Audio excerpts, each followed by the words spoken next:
As an ex-Marine, it is hard to live with the things you've done and hard to forget the things you've seen. This, by far, is the most haunting event that I've ever witnessed. This happened shortly after I was relieved of duty. I had just gone home to my loving wife and my amazing daughter. Though I was relieved, it was no excuse to stop exercising and to be a lazy fat ass. I continued my workout routine, going out at 4:30 in the morning and to do my 8-mile run. I didn't need an alarm to wake up. Being in the Marines, I trained myself to wake up as early as 3:30 in the morning. I did my morning routine, wake up at 4 a.m., brush my teeth, wash my face, eggs and bacon for breakfast, change into my workout clothing, do a light cardio, and go outside. As I was running my way around town, I heard a faint cry for help. As a Marine, I quickly sprinted in the direction I heard help. When I arrived, I saw an old lady about 80 years old. She was standing in the middle of the road in one of these smaller avenues. She had white hair, visible wrinkles, a hunched back. She simply pointed to her left, indicating that the robber had run down that way. I took a quick glance that direction, but saw no one. I wanted to ask her if she was okay, but without hesitation, I just sprinted as fast as I could to try and catch up with the perpetrator. I kept looking down alleyways, but as I ran, I couldn't find anyone. I ended up reaching the end of the road, which led down to a creek. I cautiously walked down the steps, aware that the robber would jump out and attack me at any time.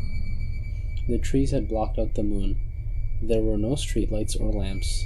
I was panting so much as if my heart was about to burst out of my chest. Sweat started running down my back and arms. It was 4:30 in the morning. The crickets chirped by the second, and the wind blew against my face. In front of me, I started making out a figure. It looked like a person holding a bat in each arm. Was this him? I thought to myself. It couldn't have been. I mean, who comes back after robbing an innocent old frail lady? I started approaching it slowly and quietly. I was pretty sure it had already seen me, but it was just a precaution. As I approached them slowly, it started laughing. My guts instantly told me that it was a big mistake. The laugh sounded feminine, like high-pitched, but did not sound human. It's hard to describe it, but it sounded like a witch in cartoon shows or movies. The menacing laughs that make your entire spine tingle with fear. I started backing off. My legs started trembling as it kept walking closer and closer. I tried to keep my distance, but it was advancing to me fast. As it approached me, I saw its arms. They weren't bats that I assumed they were, but instead they were arms. Arms reaching just 1 inch above the floor.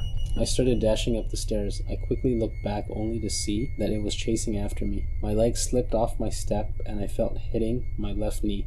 The creature kept creeping closer and closer to me. It wasn't even running. 3 feet away, it starts reaching its arms out towards me. I completely blacked out. I woke up in the hospital.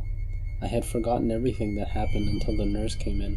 She had told me that I was lucky because I fell unconscious for quite a while until an old lady brought me in. She didn't go into detail but simply told me that when the paramedics arrived, an old lady was holding me in her arms.